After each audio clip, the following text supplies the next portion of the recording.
So how do you get out of the self-talk in the head? One, you need to know that that's self-talk in the head. If you don't know it's self-talk in the head, you become the self-talk in your head. You become the voice in your head. You don't know it, you are it. So you have to, the vital step, and I cannot tell you how to do that. That minimum of awareness needs to be there where you know that there's self-talk happening in my head and it's telling you some kind of story. It could be the briefest of stories, like, I shouldn't have come here, or I don't fit in here, all these people are too spiritual for me, or I'm so spiritual, these people are not spiritual at all. It's all little stories in the head. Even every fragment of self-talk is a little story in the head that goes around. And then you look at reality through the lens of the little story. It's not just one story, of course, there comes another one and another. And some stories are not little, they may be big stories about yourself and your life and what's gone wrong with it, or what's gone right with it. So even that's a story. More pleasant than if it's gone wrong. So you need to know when the self-talk happens in the head, the knowing is not part of the self-talk. The knowing is just an awareness that there is self-talk.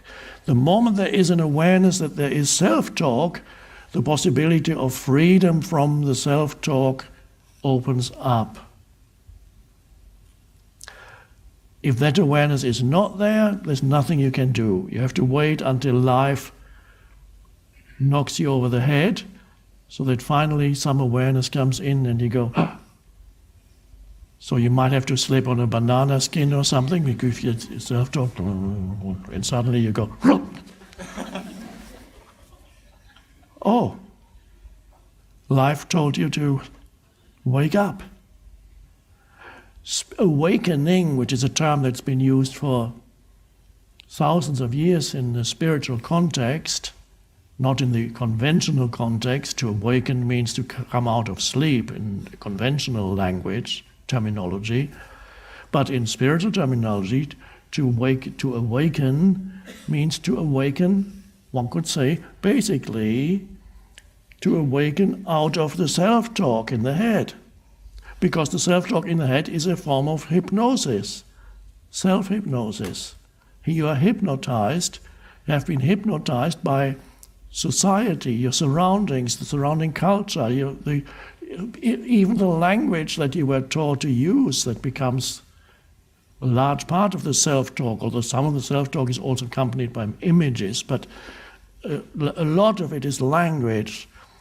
And all that, you've been conditioned, and this is you are possessed by that, which is an energy formation, and humans are possessed by that and mistake that conditioned entity, which consists of thoughts. They're so trapped in it, they're so identified with it, they believe in every thought that comes into their head. It's absurd, but normal. Well, another word rather than absurd, I could say it's mad, but it's normal.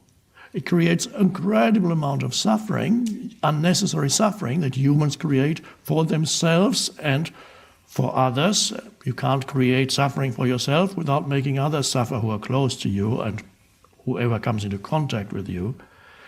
An enormous amount of suffering is created by not realizing that a large percentage of your problems consist of self-talk in the head.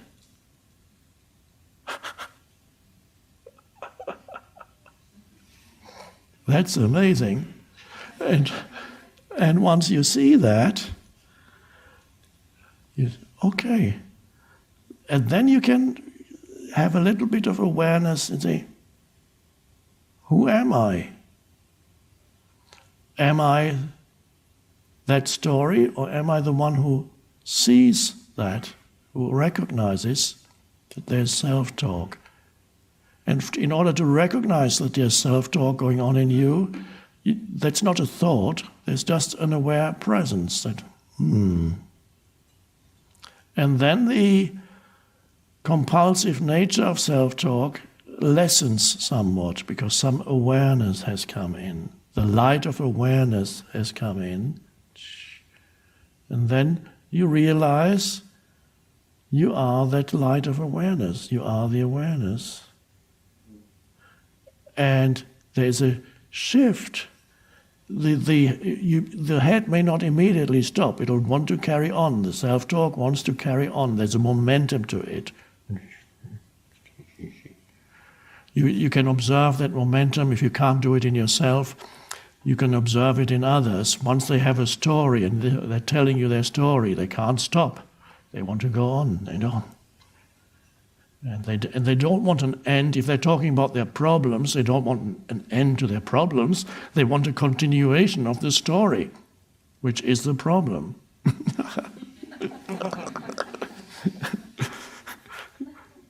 They don't know that. That's why we call it unconscious.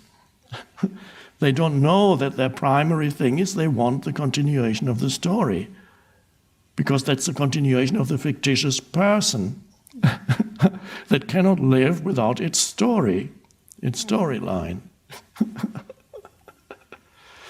And so those people, do they want an end to their problems? Of course they will probably tell you, yeah, I'd love. No, they don't.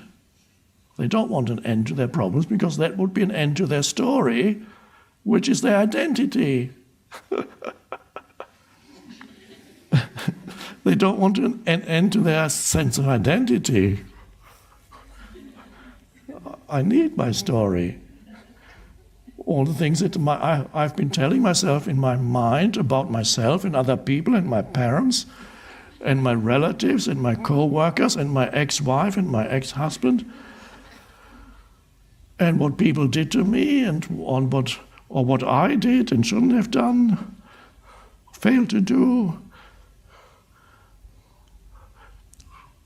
Who am I without that? I can't let go of that. I need to think about this more.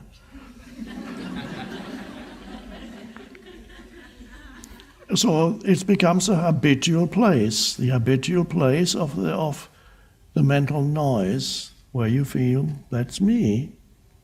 And so every therapist knows that you always reach a point with your clients, patients, whatever, depending on the school of therapy, depends whatever you call your clients, your patients, whatever.